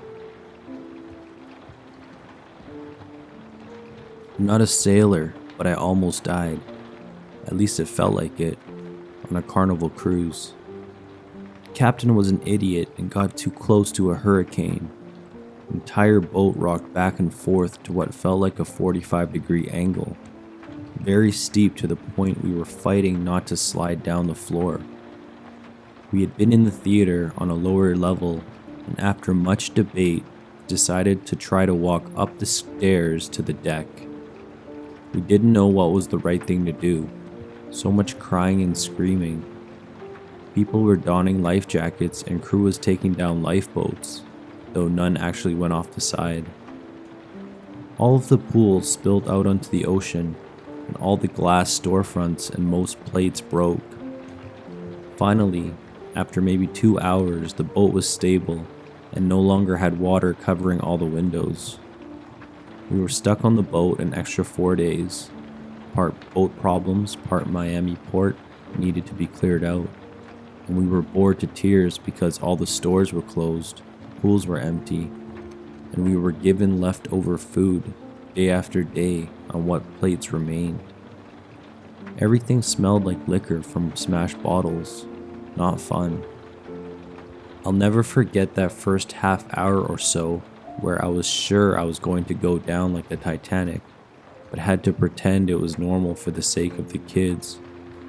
The crew was half helpful and half useless, saying, "Oh, this is normal," which was bullshit. And the captain was really useless and didn't even make an announcement until like 4 to 5 hours after the incident. No more cruises for me.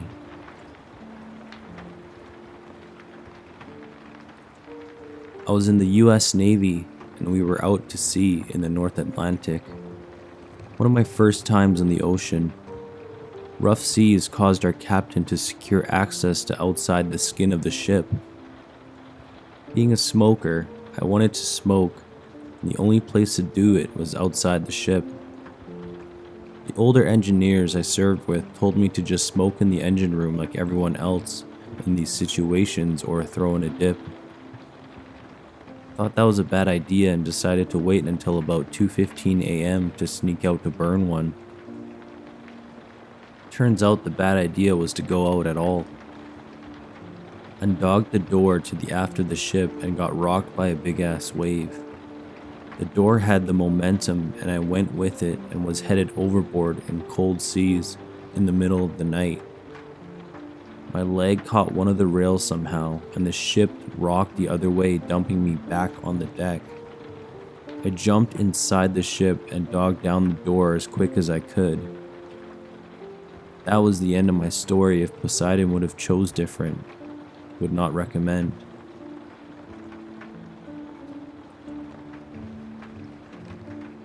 I haven't commented in a long while, and it's been very late here, but I feel like I need to tell this story. I was working on a commercial squid boat out of port of LA. We were anchored on a promising looking spot just off of Catalina Island when the water slowly turned white with the most squid I've ever seen at once. They were so dense it seemed that we could almost walk across the water.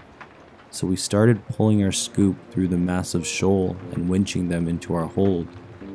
We were giddy as fuck with the dollar signs in our eyes, straining in net with half-ton scoops every couple minutes. That's when we realized the deck of our rusty old ship was inches from water level. We stopped immediately and tried not to panic. The holds weren't full and we knew something was seriously wrong. So I went down to the engine room to check the bilge and found that this engine surrounded by mounds of squid with more pouring in by the second. It turns out there was a weak spot in the steel between the shaft alley, the channel where the drive shaft runs between the engine and the propeller, and the fish hold. The weight of the squid had blown a hole through it and allowed several tons of squid to pour into our engine room, which caused our boat to begin sinking. We immediately got on the radio and put out a distress signal.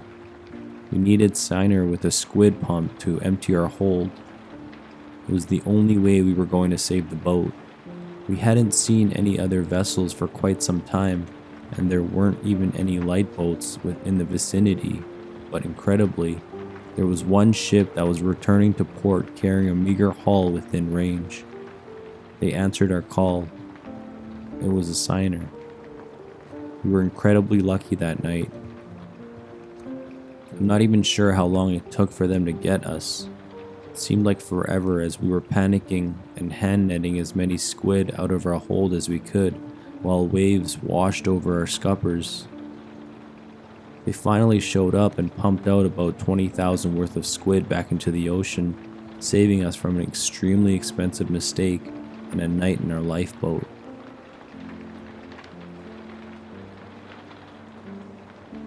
Okay, so I'm pretty late to this party, but I have an unusual story. I was working on a research vessel in the South Pacific in the mid-2000s. I was part of the research crew, but worked closely with the ship's crew. They were all contracted. It was a great group and an interesting project. Among the crew were two twins. I'll call them Kate and Kit. They were total sweethearts of the group and worked in the galley as a steward. So we were doing bottom survey and had vehicles deployed. It would take a while to get up and down, like about 10 hours if I remember correctly. We were just about to start a turn and head in the other direction. Think mowing a lawn, when we get word that one of the twins, Kate, is having a seizure. We did have a doctor on board, but obviously this is a pretty serious situation. The crew rallied to help, and Kit filled us in that Kate had seizures before, and that it was probably related to some relationship problems back home. Side note, they were originally from a country that has a cultural belief that seizures are not a medical condition but rather a spirit-type experience. So Kate is having these crazy seizures that are lasting like 30 plus minutes. We're down in the lower berths, and Kit is assisting the doc and one of the mates, who had a ton of practical first responder experience. By this time, we started recovering the vehicle. 10 plus hours, remember? And planning to head to the closest island, a small atoll, which is days southwest so that Kate can be medevaced. I don't mean a chopper, just whatever plane we can get. The US Coast Guard wants nothing to do with us because we're too far from US shores. They are the Coast Guard after all. We split them up so that we could handle them and brought one twin up to another common space. We arranged watch sections, basically to keep them from hurting themselves. They continue seizing throughout the recovery of the vehicles and most of the way to the atoll. They were separated by 2 levels on a 170-foot ship. Couldn't hear each other, as ships are loud, but would go in and out of consciousness at the same time. It was like completely surreal. Like twins feels, I guess. We finally got to this small port, and got them to a hospital, which the doc declared unfit and worse than on the ship. We had clean needles, so yay. The twins get medevaced, and if one of the engines on the planes didn't fail mid-air, causing a crazy landing. Sketchy on these details, I wasn't on the plane. We get back to the States and the doctors back there can't find anything wrong with either of them. We stayed on the island for about half a day and got shamelessly drunk. I ate some delicious sushi and came home with a mild case of Hep A, despite having a vaccine. It was totally worth it.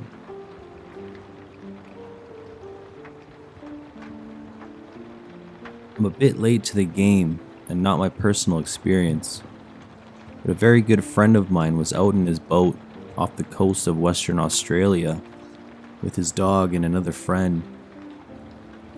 Copped a freak wave to the side that managed to half sink the boat, followed quickly by a second that did the job. Dude has a lot of experience and would never intentionally put himself in a situation like this, but they'd had a good day out and filled their eskies. They had too much weight on board, and mate let his guard down for a second. He says by the time he acknowledged the first wave, the second was on top of them, and the boat was under in under 30 seconds. EPIRB was kept in the stowaway instead of on his person. Biggest mistake, and they had no way of retrieving it, so he and his mate were stuck 7 kilometers offshore, sitting ducks. Also, his dog was tied to the boat to prevent him from jumping out into the water, and there was no time to free him, so had to say goodbye in that instant. I think this is the point of the incident that has caused a lasting effect.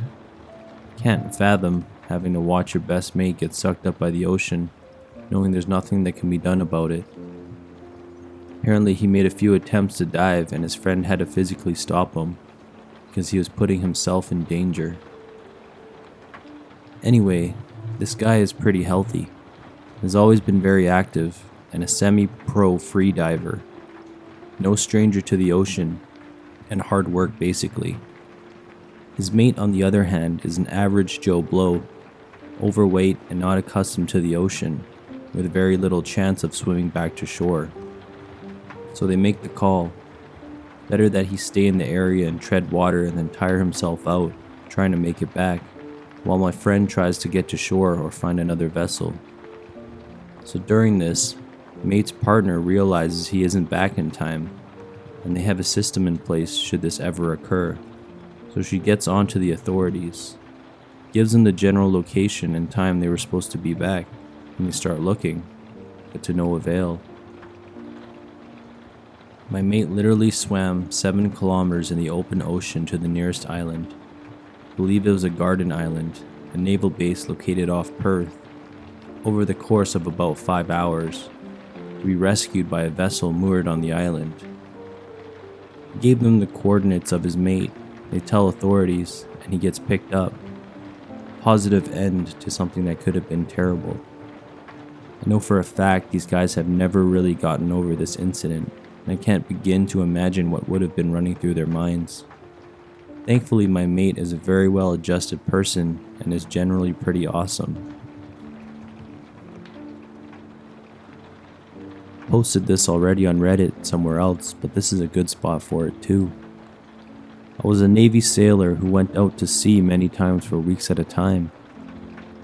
One of my jobs was being a lookout to spot boats, planes, things in the water, or air pretty much, and report it back to the ship.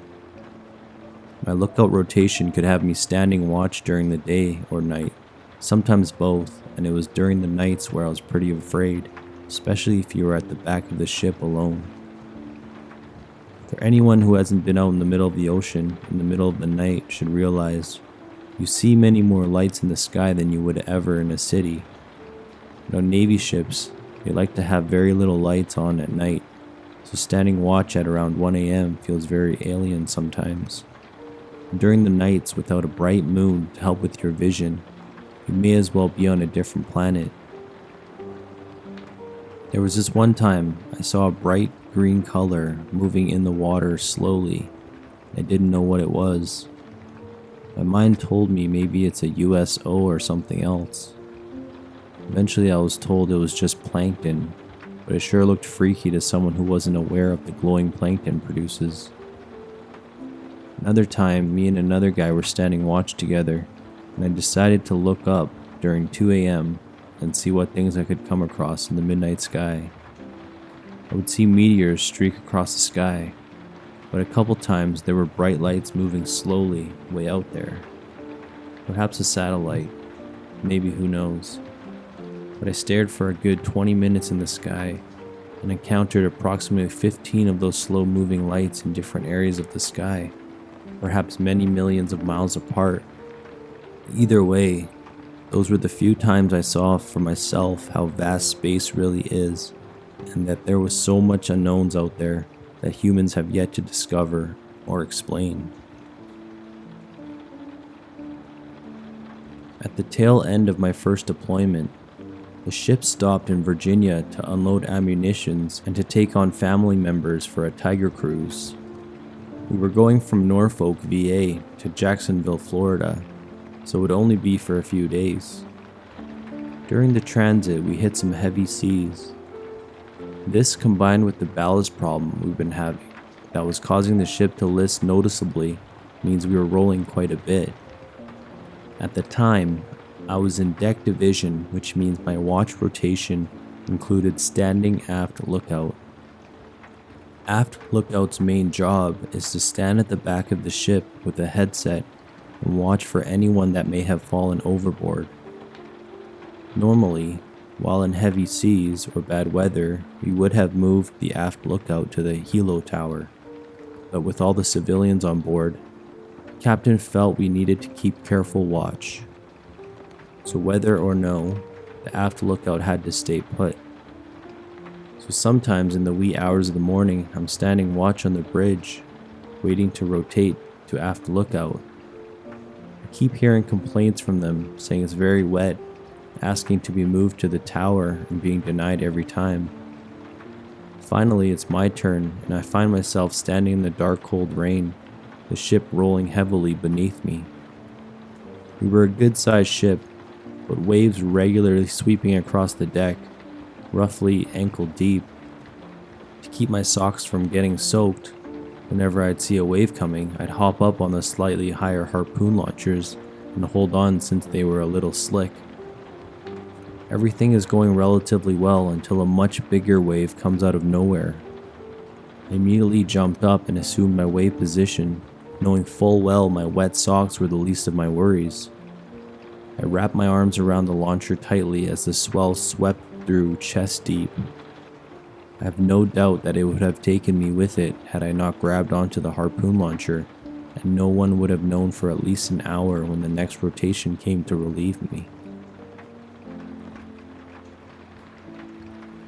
On a 41-foot sailboat in the middle of Chesapeake Bay, with about 7 other men doing a shakedown and a test cruise, planned to be out for about 12 hours. Mid-1980s, not as reliable weather prediction resources, we get caught in a tropical storm, winds gusting into the 50 miles per hour range, just this short of a weak hurricane. We had just barely rigged storm hawsers and storm sails because the one fellow on board who was the best sailor sensed the storm was almost among us. Otherwise, we would have died. During the storm itself, I expected to die at any time. In fact, we made a security call on the radio. If you have time at sea, you know what I'm talking about. If not, it's not that important. For what seemed like 15 minutes, we were in a maelstrom. No visibility, but then it passed. We would live. This was at about 3 p.m. Although there was cloud cover, of course, the ambient light was such that you could see 2 miles or so in any direction. If you're familiar with the sea, you know that such storms, particularly in shallower depths near landmasses, dredge a lot of things of the sea floor. We're all on deck, working lines, checking damage, etc., and the bay around us is choppy and churning and foaming. Old-timey sailors often use the saying, The sea is confused.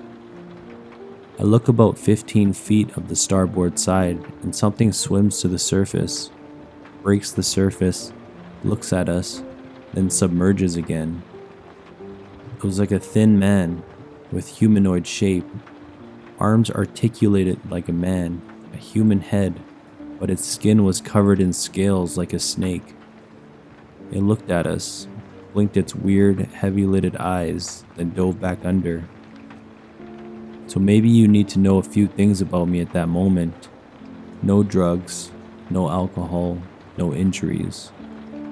I was elated because I was glad to be alive, but my senses in that situation were sharpened, not dulled. I had at the time about 6 years' experience on ships and fishing boats, and had seen squid, octopi, flying fish, sharks, skates, etc., all around the world. I was not the type of guy to see a patch of seaweed and call it a sea monster. I made an instant decision that I was not going to say anything. What could I say? I just saw a strange creature? Take my word for it. The men on this boat were all mechanics and engineers and professionals. Why get a reputation as a flake? At the time, it was important for each of us to get D skipper or OOD qualifications, and saying something like that would be frowned upon. As I stood there, my life vest soaking wet, hooked onto the steel lifeline, glad to be alive, one of the other sailors, a USN captain with over 30 years experience in the surface navy, piped up and said, "I just saw a brown thing pop up on the surface. It looked like a lizard man with a scaly face. It blinked at us with these big eyes and then went back under." "Yeah, I saw it too," I said. No one else said that they had seen it. Then we sailed back to the pier later that day and didn't speak of it again.